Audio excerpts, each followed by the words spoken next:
Hey Kingdom Yogis, welcome to another Christ Yoga in You video. For those of you who don't know me yet, my name is John Arnold. I'm the yoga pastor who started Christ Yoga in You as a place for yogis to get really nuts and bolts how-to information about growing in their faith and practice, deepening those two things. So not just, think what you do, but how do you go about doing it? And today is a perfect example of that because we're going to deep dive into 7 tips to reduce or eliminate wrist pain, which if you don't know is a really common problem. Particularly down dog seems to be one that a lot of folks have problems with. And we're going to look at it through the lens of kind of 3-4 different things that you can do within those 7 tips. First, we want to make sure that you are aligning properly. You may have nothing wrong with your wrist. You may be plenty strong. You just may not be using your body as smartly as you can be. We're going to look at ways you can modify if that doesn't help. We're going to look even a step further than that at some props you can use to help you out. And lastly, we're going to look at something that almost nobody talks about, making sure that you do some counterposing for your wrist. If you're not familiar with counterposing, check out my video on that. There'll be a link floating around here somewhere that you can click on to go check out that video. So let's go ahead and dive into these tips, and let's start with making sure that your alignment is good and healthy for your wrist. The very first, the most basic thing that you need to do, tip number 1, is to stack the joints to make sure that the shoulder is above the elbow and the elbow above the wrist. Not that they're just in alignment with one another in one long line, you want that, but in many poses they need to truly be above one another. So what I mean by that, I'll give you an example. Let's say you were in like a cobra or an up dog. If you let your body weight, you want to make sure that those are, perpendicular to the floor and on top of one another. If you let your body weight get too far forward, that's very, very hard on the wrist because you're actually trying to bend that hand backwards. So make sure that those things are stacked perpendicular to the mat for poses like plank, side plank, upward dog. Sometimes you might be doing a cobra and by design move the hands out a little bit in front of you. That's actually not going to put strain on the wrist. It's going to relieve some strain on the wrist. The key is to make sure those elbows and shoulders are not going past, like you're trying to push the forearm past 90 degrees. Very, very hard on the wrist. So stack the joints. You really want to engage the full arm, particularly in downward dog. Now there's some jargon out there that may just sound like gobbledygook that you'll run into where people will talk about externally rotating the upper arm while internally rotating the forearm. When I first heard that, I'm like, how is that even possible? Like you're telling me to turn my arm in 2 different directions at once. It's not really quite as crazy as it sounds. The simplest way to explain that is for you to take your arms, bring them out to the sides, and then I want you to rotate the palm up from the shoulder. Like think from the shoulder out, rotate the arm so that the palm comes up. And as you rotate the arm so that the palm comes up, you're going to feel the shoulders naturally kind of roll back. The shoulder blades will draw down and toward the spine, and the collarbones and chest are going to be opening up. Actually, this is really good to do when you go into Warrior 2, to open that up and then turn the hands over. And the moment you turn the hands over while trying to maintain the rest of the position in a stable place that you just created, you have internally rotated the forearm while externally rotated the elbow. So just do that once with me. Open it up, keep the chest and shoulders where they are, turn the hands over, There you go. That's kind of what you're aiming for when you are in down dog. And so when you go into down dog, one way you can get there to do that is if you, while you're here, you kind of rotate like you're trying to open a jar up with your hands. Right hand, you're going to be going pinky out. Your hands are fixed on the ground, but from the shoulder, you're going to rotate and you're going to see and feel the elbow come in. But then you really want to root down, particularly throughout the whole hand, like put the hand flat down to the mat, but then pull into the fingers some, particularly the index and the thumb. And when you do that, when you grab in, particularly with that index and thumb, a little bit more toward those inner fingers that are stronger, that's going to naturally pull the hand in slightly, and you're going to get that sort of counter force between the shoulders going back and the hands in. One last thing about alignment I'll mention that's called a bonus tip. When you go up into down dog, many people kind of stop here. They don't have like a clean V. See how my head is past my elbows? And when you do this, there's a lot of weight in the wrist. You may need to shorten your stance a little bit, but be sure to draw the chest through and pull those shoulder blades down and toward the spine so that you're in a really nice V. That's going to take a lot of pressure off the wrist. Just getting in proper alignment with those arms and making sure the weight is distributed more evenly between the feet and the hands may take care of some wrist pain for you right there. Give that a try. Let me know what you think. You'll have to play around with it, but once you get used to it, if you're somebody who's been sitting in practice, and I was one of these folks, the teacher would say, well, down dog's a resting pose. I'd be like, resting? I'm dying here, okay? Well, I wasn't engaging my arm fully, and I wasn't bearing the weight evenly. So yeah, you'll be way overworking downward dog if you're not doing the things that I just described about where you distribute weight and how you use your arms. Okay, let's move on out of alignment and talk into a couple modifications you can do. Some poses you can go to your forearms. It's gonna change the dynamic a little bit. Like if you're in tabletop and you go down to forearms, you're gonna have kind of a compressed cat-cow if that's what you're doing. If you're in a plank and you go to forearms, functionally, not a big difference as far as engagement of your core. You can go to forearm for down dog and do really more what's like a dolphin. I will tell you this, that is, I find strength-wise, a more demanding pose. It's a great way to actually build up your delts and your shoulders to flow kind of between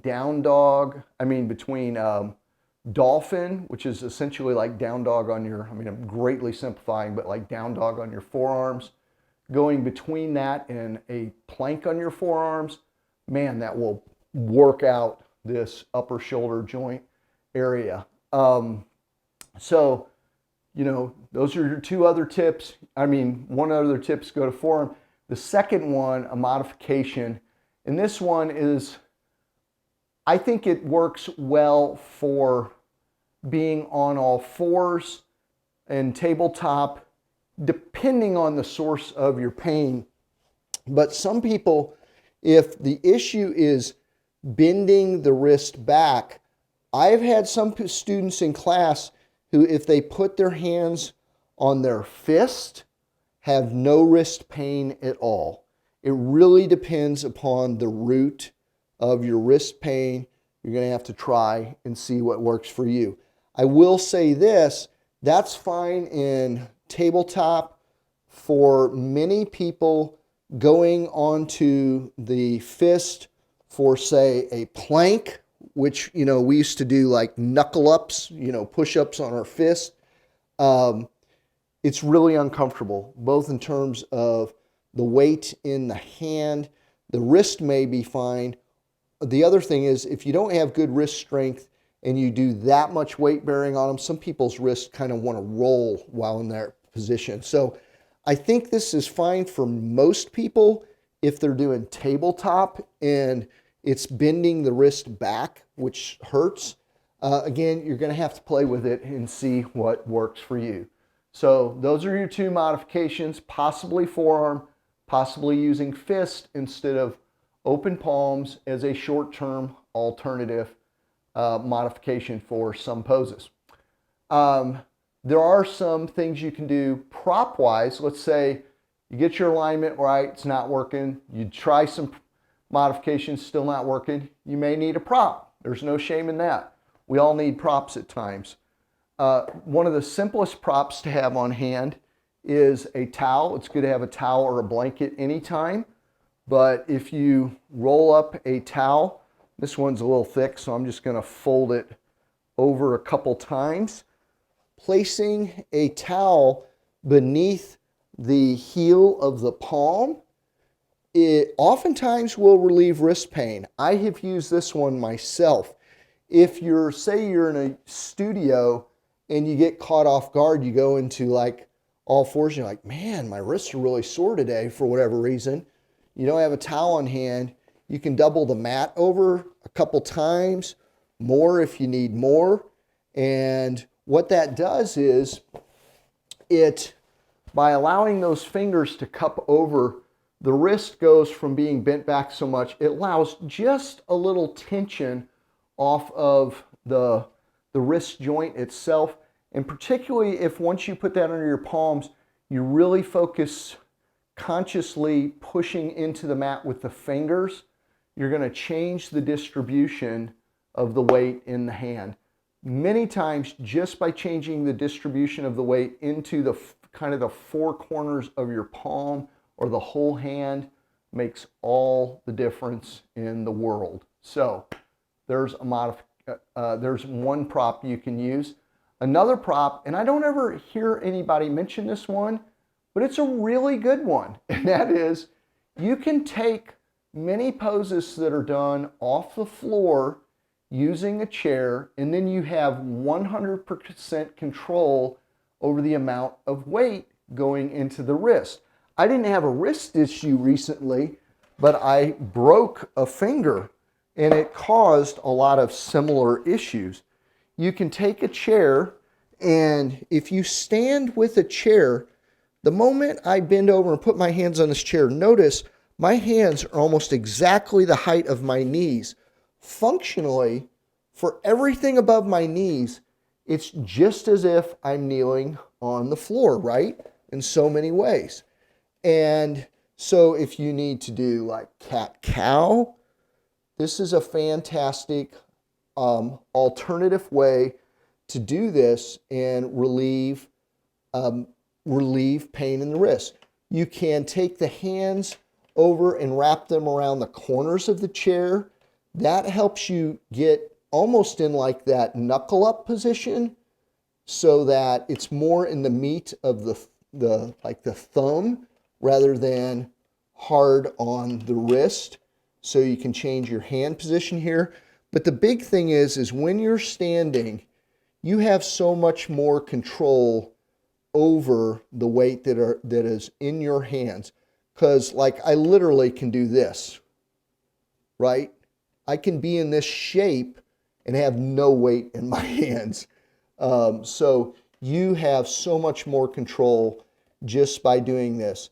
In almost anything you would do on all fours, like whether it's cat-cow, if you're going to do like snowbird or you're going to reach back, I said snowbird, sunbird, I always want to do that. You want to reach back, grab your foot, do these kind of maneuvers. All of that stuff is possible standing up and having 100% control over the weight in the wrist, and boom, that means no more wrist pain. How awesome is that? So that's a great modification. If you're having trouble being able to get up and down from the floor, you can bring the floor up to you and really broaden out the range of what you were able to do in your practice. So keep in mind, chair yoga sometimes means using the chair as a prop to bring the floor up to you. Now, last but not least, and this is one that I just really don't hear people talk about a whole lot, is taking some time to counterpose for the wrist. And as I mentioned, I've got a video on counterposing you may want to watch, but what I mean by counterposing is when you have had the wrist in an extreme and weight-bearing shape like so, we can do a couple things. Counterposing may not be the best word, but you can sort of neutralize the tension that you had by doing some wrist circles before you move on in your practice. It can be that simple. Or another thing is to produce kind of an opposite but equal tension in the body, so that, you know, when you're doing this, you're stretching and you're engaging these forearm muscles, you're stretching these forearm muscles. You can reverse a little bit of that tension in a couple ways. One, you can, after you get done being in a position like this, you can turn the fingers around and just go like this for a moment. You don't even have to go very far forward. Or sometimes what I do is I go way far forward and then I just lean back a little bit. And that has a nice relieving effect on the forearm. It's kind of an effective counterpose.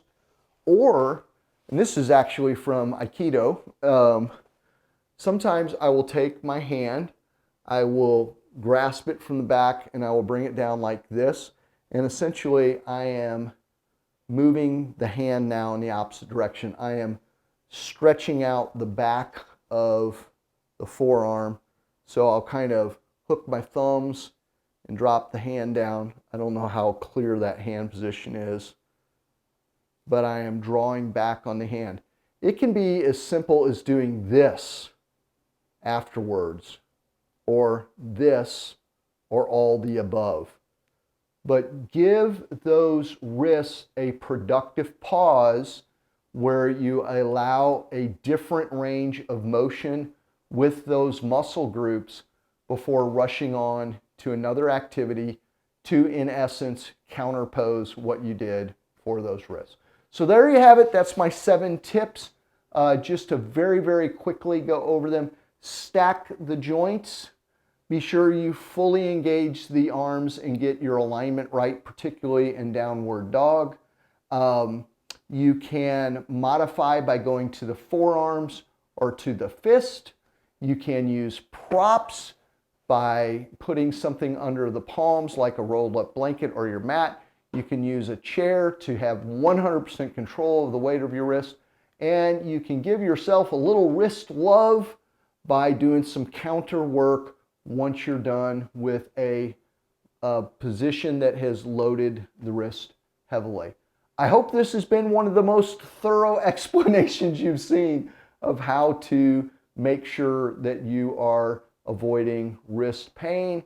If I missed something or if you have a question, please throw something in the comments below. And if you try this out and it works for you, I want to hear that. What worked for you? Because you may have a very different form of wrist pain than somebody else. I gave you this broad spectrum because the source of wrist pain can be very, very different for many people if the cause is different. So you need different solutions. All right, blessings, my kingdom yogis, and I look forward to seeing you in another video soon. Don't forget to hit that subscribe button and that notification bell. I will catch you soon. Bye. Hey, I just wanted to take a moment and thank you for practicing with me today. I always love connecting with more Christian yogis. There's actually probably a lot more out there than you realize. If you want to connect with us in more personal way, go over to a Facebook group, Christ Yoga and You. Just search for it. I'll let you in there. It would be awesome to meet you.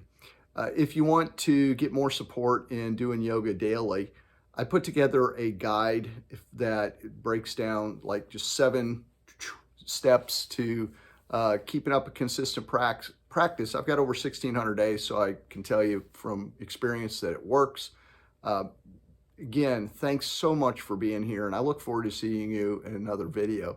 Until then, I would encourage you to live a fit, a faithful, a really epic life for the Lord, my fellow Kingdom Yogi. I'll see you again soon. Blessings.